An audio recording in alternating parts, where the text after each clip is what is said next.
തിരുവനന്തപുരം നഗരത്തിന്റെ പടിഞ്ഞാറൻ തീരത്ത് അറബിക്കടലിന്റെ തിരമാലകൾ തഴുകുന്ന മണൽപ്പരപ്പിൽ തലയുയർത്തി ഒരു നിർമ്മിതിയുണ്ട്. 5 നൂറ്റാണ്ടുകളുടെ പ്രൗഢമായ ചരിത്രം പേറി നിൽക്കുന്ന വെട്ടുകാട് മാദ്രേ ദേ ദേവൂസ് ചർച്ച് കേവലം ഒരു ആരാധനാലയമല്ല, അതൊരു വിശ്വാസത്തിന്റെ നങ്കൂരമാണ്, ചരിത്രത്തിന്റെ ശേഷിപ്പാണ്, പതിനായിരങ്ങളുടെ ആശ്വാസ കേന്ദ്രമാണ്. കേരളത്തിന്റെ ആത്മീയ ഭൂപടത്തിൽ വെട്ടുകാടിനുള്ള സ്ഥാനം സമാനതകളില്ലാത്തതാണ്. ജാതി മത ഭേദമന്യേ ആയിരക്കണക്കിന് ആളുകൾ തങ്ങളുടെ സങ്കടങ്ങളും പ്രാർത്ഥനകളുമായി എത്തുന്ന പുണ്യഭൂമി. തിരുവനന്തപുരം ലത്തീൻ അതിരൂപതയുടെ കീഴിലുള്ള ഏറ്റവും പ്രധാനപ്പെട്ട തീർത്ഥാടന കേന്ദ്രങ്ങളിലൊന്ന്.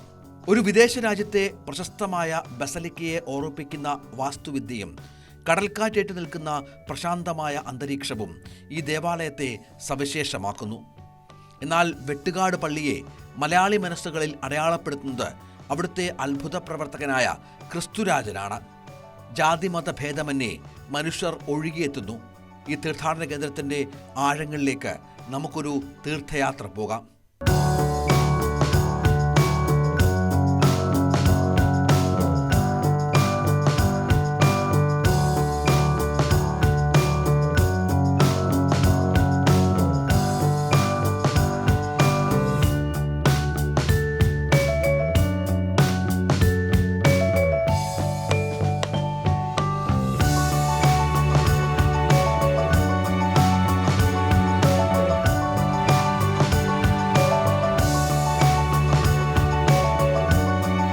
വെട്ടുകാട് പള്ളിയുടെ ഔദ്യോഗിക നാമം മാദ്രേ ദേ ദേവൂസ് എന്നാണ്. ഈ പേര് രൂപപ്പെട്ടിരിക്കുന്നത് 2 യൂറോപ്യൻ ഭാഷകളുടെ സംഗമത്തിലൂടെയും. അമ്മ എന്നർത്ഥം വരുന്ന മാദ്രേ എന്ന ഇറ്റാലിയൻ പദവും ദൈവം എന്നർത്ഥം വരുന്ന ദേ ദേവൂസ് എന്ന പോർച്ചുഗീസ് പദവും ചേർന്നാണ് ദൈവത്തിൻ്റെ അമ്മ എന്ന അർത്ഥമുള്ള ഈ പേരുണ്ടായത്. കന്യാമറിയത്തിൻ്റെ നാമത്തിൽ സ്ഥാപിതമായ ഈ ദേവാലയം കേരളത്തിൻ്റെ തീരപ്രദേശങ്ങളിൽ പോർച്ചുഗീസ് മിഷണറിമാർ ചെലുത്തിയ സ്വാധീനത്തിൻ്റെ ജീവിക്കുന്ന തെളിവാണ്. 16-ാം നൂറ്റാണ്ടിലെ ആഗോള സമുദ്ര വ്യാപാരവും മിഷണറി പ്രവർത്തനങ്ങളും എങ്ങനെയാണ് ഒരു പ്രാദേശിക മുക്കുവ ഗ്രാമത്തെ ആഗോള പ്രശസ്തമായ തീർത്ഥാടന കേന്ദ്രമാക്കി മാറ്റിയതെന്ന് ഈ പേര് നമ്മെ ഓർമ്മിപ്പിക്കുന്നു. ഞങ്ങൾ ഇടുക്കിന്നാണ് ഞങ്ങൾ ആദ്യമായിട്ടാണ് വരുന്നത്. ഞങ്ങൾ ഫസ്റ്റ് ടൈമാണ്. ഞങ്ങൾ തിരുവനന്തപുരത്ത് വന്നപ്പോഴത്തേക്കും വെട്ടുകാട് പള്ളിയെക്കുറിച്ച് അറിഞ്ഞപ്പം വന്നതാണ്. നല്ലൊരു അനുഭവമായിരുന്നു. കുഴപ്പമില്ല, ഹാപ്പിയാണ്. വരുന്നത് നല്ല സന്തോഷത്തിലാണ്. വന്നിട്ട് പോകുമ്പോഴും നല്ല ഇതാണ്. വീട്ടിലെ എല്ലാവർക്കും നല്ല നല്ല കാര്യങ്ങളായിട്ട് വരട്ടെ എന്ന് പ്രാർത്ഥിക്കുന്നു. വെട്ടുകാട് പള്ളിക്ക് ഏകദേശം 500 വർഷത്തെ പഴക്കമുണ്ടെന്നാണ് ചരിത്രകാരന്മാർ സാക്ഷ്യപ്പെടുത്തുന്നത്. ഇതിലേറ്റവും പ്രധാനപ്പെട്ടത് ഭാരതത്തിൻ്റെ 2ാം അപ്പോസ്തലൻ എന്നറിയപ്പെടുന്ന വിശുദ്ധ ഫ്രാൻസിസ് സേവ്യറുടെ സന്ദർശനമാണ്. 1543-നും 1547-നും ഇടയിലുള്ള കാലഘട്ടത്തിൽ അദ്ദേഹം ഈ പ്രദേശം സന്ദർശിക്കുകയും ഇവിടുത്തെ വിശ്വാസികൾക്ക് ആത്മീയ നേതൃത്വം നൽകുകയും ചെയ്തിട്ടുണ്ടെന്നാണ് പാരമ്പര്യമായി വിശ്വസിക്കപ്പെടുന്നത്. പോർച്ചുഗീസുകാർ എത്തുന്നതിന് മുൻപ് തന്നെ ഇവിടെ ചെറിയൊരു ക്രിസ്തീയ സമൂഹവും പ്രാർത്ഥനാലയവും നിലനിന്നിരുന്നതായി പറയപ്പെടുന്നു. കടലിനോട് പൊരുതി ജീവിക്കുന്ന ഒരു ജനതയ്ക്ക് പ്രത്യാശയുടെ വെളിച്ചമായി ഈ ദേവാലയം മാറുകയായിരുന്നു. തിരുവനന്തപുരം ലത്തീൻ അതിരൂപതയുടെ കീഴിലുള്ള ഏറ്റവും സുപ്രധാനമായ ദേവാലയങ്ങളിലൊന്നായി ഇത് ഇന്ന് പരിഗണിക്കപ്പെടുന്നു. വാസ്തുവിദ്യാപ്രേമികളെ സംബന്ധിച്ചിടത്തോളം വെട്ടുകാട് പള്ളി ഒരു പഠന വിഷയമാണ്. ഒറ്റനോട്ടത്തിൽ റോമിലെ സെയിൻറ്റ് പീറ്റേഴ്സ് ബസലിക്കയെയോ അല്ലെങ്കിൽ പുരാതനമായ ഏതെങ്കിലും യൂറോപ്യൻ ദേവാലയമോ ആണെന്ന് തോന്നിപ്പിക്കും വിധമാണ് നിർമ്മാണം. 1899 ആരംഭിച്ച പള്ളിയുടെ നിർമ്മാണത്തിൽ ഗോതിക് വാസ്തുവിദ്യ ശൈലിയാണ് പിന്തുടർന്നത്. കൂർത്ത മീനാരങ്ങൾ, വമ്പൻ താഴികക്കുടം, വലിയ ജാലങ്ങൾ, നീളൻ ഇടനാഴികൾ എന്നിവ ഇതിൻ്റെ പ്രത്യേകതയാണ്. 1919 2ാം ഘട്ട പണികൾ നടന്നപ്പോഴും ഈ ശൈലിയിൽ മാറ്റം വരുത്തിയില്ല. 2018 പണി പൂർത്തിയായ നിലവിലെ രൂപത്തിലേക്ക് മാറാൻ 10 വർഷത്തെ കഠിനാധ്വാനം വേണ്ടിവന്നു. പള്ളിയുടെ അകത്തളത്തിലേക്ക് പ്രവേശിക്കുമ്പോൾ നമ്മെ അത്ഭുതപ്പെടുത്തുന്നത് ഇവിടെ ഒറ്റ തൂൺ പോലുമില്ല എന്നതാണ്. വിശ്വാസികൾക്ക് അൾത്താര കാണുന്നതിന് തടസ്സമുണ്ടാകരുത് എന്ന ലക്ഷ്യത്തോടെയാണ് ഇത്തരമൊരു നിർമ്മാണ രീതി അവലംബിച്ചത്. ഇത്രയും ഭാരമുള്ള ഒരു വലിയ താഴികക്കുടവും മിനാരങ്ങളും താങ്ങി നിർത്തുന്നത് ഭിത്തികളിലെ അതിശക്തമായ ബീമുകളാണ്. കടൽക്കാറ്റിൻ്റെ സമ്മർദ്ദം കൂടി കണക്കിലെടുത്താണ് ഈ അത്ഭുത നിർമ്മിതി പൂർത്തിയാക്കിയിരിക്കുന്നത്. പള്ളിയുടെ ഉള്ളിൽ ഉപയോഗിച്ചിരിക്കുന്നത് ഇറക്കുമതി ചെയ്ത ഉയർന്ന നിലവാരമുള്ള തേക്കിൻ തടികളാണ്. സീലിംഗിലും ചുമരുകളിലും ബൈബിളിലെ പഴയ നിയമത്തിലെയും പുതിയ നിയമത്തിലെയും പ്രധാന മുഹൂർത്തങ്ങൾ വർണ്ണാഭമായ ചിത്രങ്ങളായും കൊത്തുപണികളായും പുനരാവിഷ്കരിച്ചിരിക്കുന്നു. ഇത് വിശ്വാസികൾക്ക് ഒരു ദൃശ്യവിരുന്നും ആത്മീയ അനുഭൂതിയും ഒരേപോലെ നൽകുന്നു. ഞങ്ങൾ ആദ്യമായിട്ടാണ് ഈ പള്ളിയിൽ വരുന്നത്. ഇങ്ങനെ തിരുവനന്തപുരത്ത് ഇങ്ങനെ ഒരു പള്ളി ഉണ്ടെന്ന് ഞങ്ങൾ കേട്ടിട്ടേ ഉള്ളൂ. അപ്പോൾ ഞങ്ങൾക്ക് ഈ പ്രദേശമായിട്ട് വരേണ്ട ചില കാര്യങ്ങളുണ്ടായിരുന്നു. അതുകൊണ്ട് ഞങ്ങളിവിടെ വന്നു. അപ്പോൾ ഈ പള്ളിയിൽ ആദ്യമായിട്ടൊന്ന് കയറാനും പ്രാർത്ഥിക്കാനും ഞങ്ങൾക്ക് സാധിച്ചു. നല്ലൊരു പള്ളിയാണ്, ഇവിടുത്തെ പള്ളിയാണ്. ഞങ്ങൾ ആദ്യമായിട്ട് അങ്ങനെ ഇതിൽ കയറുന്നതും സഹകരിക്കുന്നതാണ്. വളരെ സന്തോഷം തോന്നുന്നുണ്ട്. എനിക്ക് ഇവിടെ എൻ്റെ ചേട്ടന് വണ്ടി എടുത്തുകൊണ്ട് ഇവിടെ നേർച്ചയ്ക്ക് അതിനായി ഇവിടെ വന്നതാണ്. ആര്യനാട്. ഇതിനു മുമ്പ് പള്ളിയിൽ നിന്ന് ടൂറായിട്ട് ഇതിനു മുമ്പ് വന്നിട്ടുണ്ട്. നല്ല ലൈറ്റും ഇപ്പം ക്രിസ്മസും കൂടെ ആയതുകൊണ്ട് കാണാൻ നല്ല ഭംഗിയാണ്. രാവിലെ വരണവർക്ക് നല്ല എല്ലാവർക്കും ചുറ്റി കാണാനുള്ള സൗകര്യം എല്ലാം ഇവിടെ ഉണ്ട്. കടലും പള്ളിയെല്ലാം ഒരുമിച്ച് ഭംഗിയായിട്ട് കണ്ടു. വെട്ടുകാട് പള്ളിയിലെ ഏറ്റവും പ്രധാനപ്പെട്ട ആകർഷണം അവിടുത്തെ ക്രിസ്തുരാജന്റെ തിരുസ്വരൂപം ആണ്. ഈ സ്വരൂപം സ്ഥാപിക്കപ്പെട്ടതിന് പിന്നിൽ ഒരു കഥയുണ്ട്. 1942 ഇടവകാംഗമായ റവറൻ ഫാദർ CM ഹിലാരിയുടെ പൗരോഹിത്യ സ്വീകരണത്തിന്റെ ഓർമ്മയ്ക്കായി അദ്ദേഹത്തിന്റെ മാതാപിതാക്കളാണ് ഈ രൂപം നൽകിയത്. റോമിൽ നിന്നുള്ള ഒരു ചിത്രത്തിന്റെ മാതൃകയിലാണ് ഈ രൂപം കൊത്തിയെടുത്തത്. 1944 അന്നത്തെ കൊച്ചി മെത്രാൻ റവറൻ ഡോക്ടർ ജോസ് ആൽവർണസ് ആണ് ഇന്ന് കാണുന്ന സ്ഥാനത്ത് ഇത് പ്രതിഷ്ഠിച്ചത്. 1980 ഫാദർ സ്റ്റീഫന്റെ നേതൃത്വത്തിലാണ് വെട്ടുകാട് പള്ളിയിൽ പാദപൂജ എന്ന ചടങ്ങ് ആരംഭിച്ചത്. എല്ലാ വെള്ളിയാഴ്ചയും ക്രിസ്തുരാജന്റെ പാദങ്ങളിൽ വണങ്ങാൻ ആയിരക്കണക്കിന് ആളുകൾ എത്തുന്നു. ക്രിസ്തുവിന്റെ പാദങ്ങളിൽ തൊട്ട് പ്രാർത്ഥിക്കുന്നത് തങ്ങളുടെ ദുഃഖങ്ങൾക്കും രോഗങ്ങൾക്കും പരിഹാരമാകുമെന്ന് വിശ്വാസികൾ കരുതുന്നു. ആധുനിക വാസ്തുവിദ്യയുടെയും പൗരാണിക പാരമ്പര്യത്തിൻ്റെയും സംഗമസ്ഥാനമായ വെട്ടുകാട് പള്ളിയിൽ വിശ്വാസികളുടെയും വിനോദസഞ്ചാരികളെയും ഒരുപോലെ വിസ്മയിപ്പിക്കുന്ന ഒന്നാണ് 2024 ഉദ്ഘാടനം ചെയ്യപ്പെട്ട വിശാലമായ ഭൂഗർഭ അറ. ചരിത്രത്തെയും ആത്മീയതയും കോർത്തിണക്കുന്ന ഈ നിർമ്മിതി വെട്ടുകാടിൻ്റെ പ്രൗഢിക്ക് പുതിയൊരു അധ്യായം കൂടി കൂട്ടിച്ചേർക്കുന്നു. ഇതിനുള്ളിലെ മ്യൂസിയത്തിൽ പഴയ പള്ളിയിൽ ഉപയോഗിച്ചിരുന്ന പുരാതനമായ മണികൾ, കല്ലുകൾ, നൂറ്റാണ്ടുകൾ പഴക്കമുള്ള ബൈബിളുകൾ, തിരുവസ്ത്രങ്ങൾ, വിശുദ്ധപാത്രങ്ങൾ എന്നിവ അതിശയിപ്പിക്കുന്ന രീതിയിൽ സംരക്ഷിച്ചിരിക്കുന്നു. കൂടാതെ ബൈബിൾ കഥകളിലെ കാനായിലെ കല്യാണം, മോസസ് ചെങ്കടൽ പിളർത്തുന്നത് തുടങ്ങിയ നിർണായക നിമിഷങ്ങൾ ആവിഷ്കരിക്കുന്ന മനോഹരമായ ശില്പങ്ങളും ഈ ഭൂഗർഭ മ്യൂസിയത്തിന് മാറ്റുകൂട്ടുന്നു. ആത്മീയമായ ശാന്തി തേടുന്നവർക്കായി 300ഓളം പേർക്ക് ഒരേ സമയം ഇരിക്കാവുന്ന 2 പ്രത്യേക ഭൂഗർഭ ചാപ്പലുകൾ ഇവിടെ ഒരുക്കിയിട്ടുണ്ട്.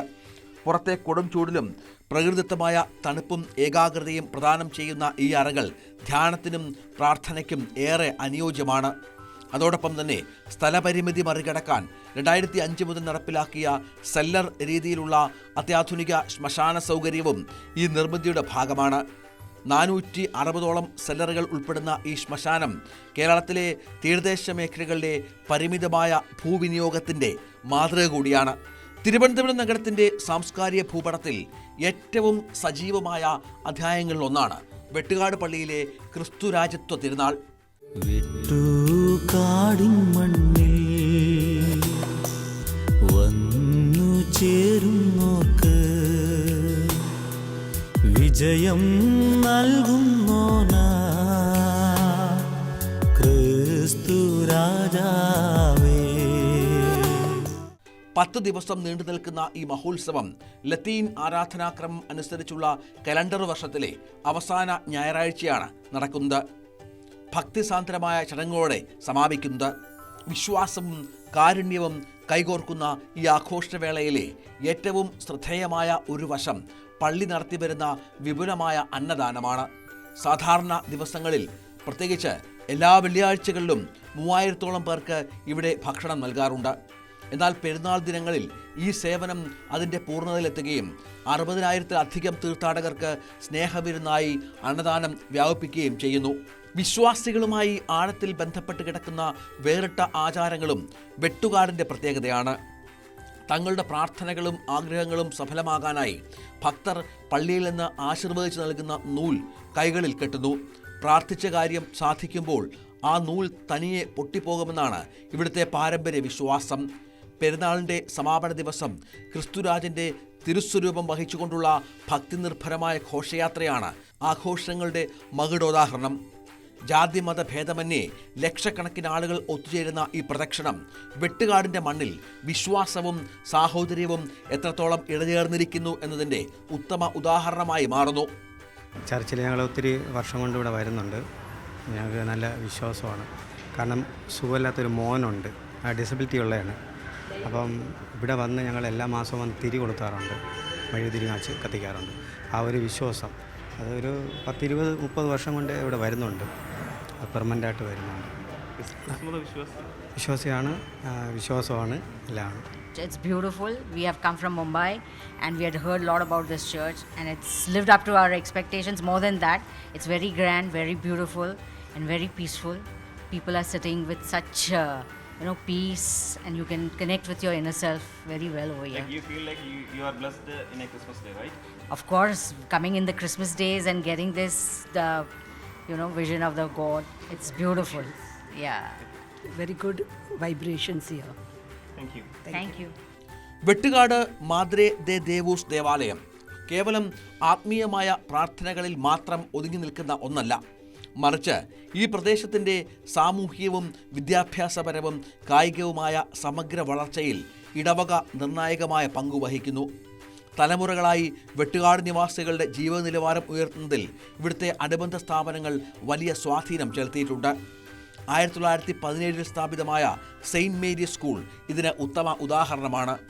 ഈ പ്രദേശത്തെ ആയിരക്കണക്കിന് കുട്ടികൾക്ക് അറിവിൻ്റെ ആദ്യ പാഠങ്ങൾ പകർന്നു നൽകിയ ഈ വിദ്യാലയം ഇന്ന് ഹയർ സെക്കൻഡറി തലത്തിലേക്ക് വളർന്ന് വിജ്ഞാനത്തിൻ്റെ വലിയൊരു കേന്ദ്രമായി മാറിയിരിക്കുന്നു. ലോകപ്രശസ്തനായ VK കൃഷ്ണമേനോനാണ് ഈ സ്കൂൾ കെട്ടിടത്തിൻ്റെ ശിലാസ്ഥാപനം നിർവഹിച്ചത് എന്നത് ചരിത്രപരമായ പ്രാധാന്യം വർദ്ധിപ്പിക്കുന്നു. വിദ്യാഭ്യാസത്തിന് പുറമെ തീരദേശത്തിൻ്റെ ആവേശമായ കായിക രംഗത്തും വെട്ടുകാട് തനതായ മുദ്ര പതിപ്പിച്ചിട്ടുണ്ട്. 1920 രൂപം കൊണ്ട സെയിൻറ്റ് മേരീസ് സ്പോർട്സ് ക്ലബ്ബ് കേരളത്തിലെ ഫുട്ബോൾ പ്രേമത്തിൻ്റെ ഈറ്റില്ലമായാണ് അറിയപ്പെടുന്നത്. നിരവധി സംസ്ഥാന ദേശീയ താരങ്ങളെ വാർത്തെടുത്ത് നാടിന് സമർപ്പിച്ച ഈ ക്ലബ്ബ് ഇന്നും കായിക പ്രതിഭകളെ വളർത്തുന്നതിൽ സജീവമായി രംഗത്തുണ്ട്. കൂടാതെ പ്രദേശവാസികളിൽ വായനയുടെയും അറിവിൻ്റെയും സംസ്കാരം വളർത്തുന്നതിനായി 1948 മുതൽ സെയിൻറ്റ് മേരീസ് ലൈബ്രറിയും ഇവിടെ പ്രവർത്തിച്ചു വരുന്നു. കേരള ഗ്രന്ഥശാല സംഘത്തിൻ്റെ രജിസ്റ്റർ ചെയ്തിട്ടുള്ള ഈ A ഗ്രേഡ് ലൈബ്രറി നാട്ടുകാരുടെ സാംസ്കാരിക കൂട്ടായ്മകളുടെ കേന്ദ്രം കൂടിയാണ്. ചുരുക്കത്തിൽ ഒരു ജനതയുടെ ഭൗതികവും മാനസികവുമായ പുരോഗതിയിൽ സമാനതകളില്ലാത്ത പ്രവർത്തനങ്ങളാണ് ഈ ഇടവക കാഴ്ചവെക്കുന്നത്.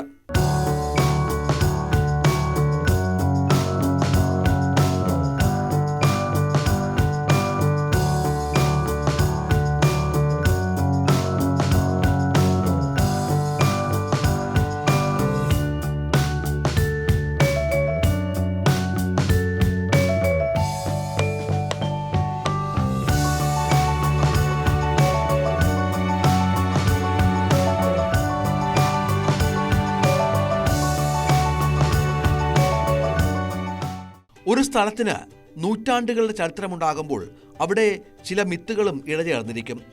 കടലിൽ മീൻ പിടിക്കാൻ പോകുന്ന മത്സ്യത്തൊഴിലാളികൾക്ക് വെട്ടുകാട് പള്ളി ഒരു കാവൽ വിളക്കാണ്. കടക്ഷോഭമുണ്ടാകുമ്പോഴും അപകടങ്ങളിൽപ്പെടുമ്പോഴും വെട്ടുകാട് മുത്തപ്പനെ വിളിച്ചു പ്രാർത്ഥിക്കുന്ന തീരദേശവാസികൾക്ക് അതൊരു വൈകാരിക ബന്ധമാണ്. അതുപോലെ തന്നെ ഇവിടുത്തെ കുരിശടിക്ക് മുന്നിൽ കത്തിക്കുന്ന ഓരോ മെഴുകുതിരിക്കും പറയാൻ 1000 സങ്കട കഥകൾ ഉണ്ടാകും. ഉച്ചവെയിലും ക്രിസ്തുരൂപത്തിന് മുന്നിൽ തേങ്ങുന്ന വിശ്വാസികളെ കാണുമ്പോൾ മതം എന്നതിലപ്പുറം അതൊരു ആത്മീയ ആശ്വാസ കേന്ദ്രമായി മാറുന്നത് എങ്ങനെയെന്ന് ബോധ്യപ്പെടും. തിരുവനന്തപുരം നഗരത്തിൻ്റെ ഹൃദയഭാഗത്തോട് ചേർന്നാണ് വെട്ടുകാട് സ്ഥിതി ചെയ്യുന്നത്. സന്ദർശകർക്ക് വളരെ എളുപ്പത്തിൽ ഇവിടെ എത്തിച്ചേരാൻ സാധിക്കും. വിദേശത്തു നിന്നും മറ്റു സംസ്ഥാനങ്ങളിൽ നിന്നും എത്തുന്ന തീർത്ഥാടകർക്ക് ഏറെ സൗകര്യപ്രദമായ രീതിയിൽ തിരുവനന്തപുരം അന്താരാഷ്ട്ര വിമാനത്താവളത്തിൽ നിന്നും വെറും 2.5 മുതൽ 3.5 കിലോമീറ്റർ ദൂരപരിധിയിലാണ് ഈ ദേവാലയം. ട്രെയിൻ മാർഗമോ ബസ് മാർഗമോ എത്തുന്നവർക്ക് തിരുവനന്തപുരം സെൻട്രൽ റെയിൽവേ സ്റ്റേഷനിൽ നിന്നും തമ്പാനൂർ ബസ് സ്റ്റാൻഡിൽ നിന്നും ഏകദേശം 8.5 കിലോമീറ്റർ സഞ്ചരിച്ചാൽ പള്ളിയിലെത്താം. ഇതിനായി KSRTC ബസ്സുകളും ടാക്സി സേവനങ്ങളും ധാരാളമായി ലഭ്യമാണ്. കൂടാതെ വിനോദസഞ്ചാരികളുടെ പ്രധാന കേന്ദ്രമായ ശംഖുമുഖം ബീച്ചിലേക്ക് വെട്ടുകാട് പള്ളിയിൽ നിന്നും വെറും 2 കിലോമീറ്റർ ദൂരമേ ഉള്ളൂ. വെട്ടുകാട് പള്ളി വെറുമൊരു തീർത്ഥാടന കേന്ദ്രം മാത്രമല്ല, അത് ചരിത്രവും വിശ്വാസവും വാസ്തുവിദ്യയും കാരുണ്യവും സമ്മേളിക്കുന്ന ഒരിടമാണ്. അറബിക്കടലിൻ്റെ തിരമാലകൾ അടിയുന്ന ഈ തീരത്ത് ആകാശത്തേക്ക് ഉയർന്നു നിൽക്കുന്ന ആ ഗോപുരങ്ങൾ നമുക്ക് നൽകുന്ന സന്ദേശം ശാന്തിയുടെയും സാഹോദര്യത്തിൻ്റെതുമാണ്. നിങ്ങളൊരു വിനോദസഞ്ചാരിയോ ചരിത്രാന്വേഷിയോ അതോ മനസ്സമാധാനം തേടുന്ന ഒരു തീർത്ഥാടകനോ ആകട്ടെ, വെട്ടുകാട് ദേവാലയത്തിന് തിരുമുറ്റം നിങ്ങളെ നിരാശപ്പെടുത്തില്ല. വൈകുന്നേരങ്ങളിൽ സമുദ്രതീരത്തെ കാറ്റേറ്റ് അസ്തമയ സൂര്യൻ്റെ ചെഞ്ചായത്തിൽ കുളിച്ചു നിൽക്കുന്ന ഈ ദേവാലയത്തിൻ്റെ ഭംഗി കാണുന്നത് തന്നെ ഒരു അപൂർവ അനുഭവമാണ്.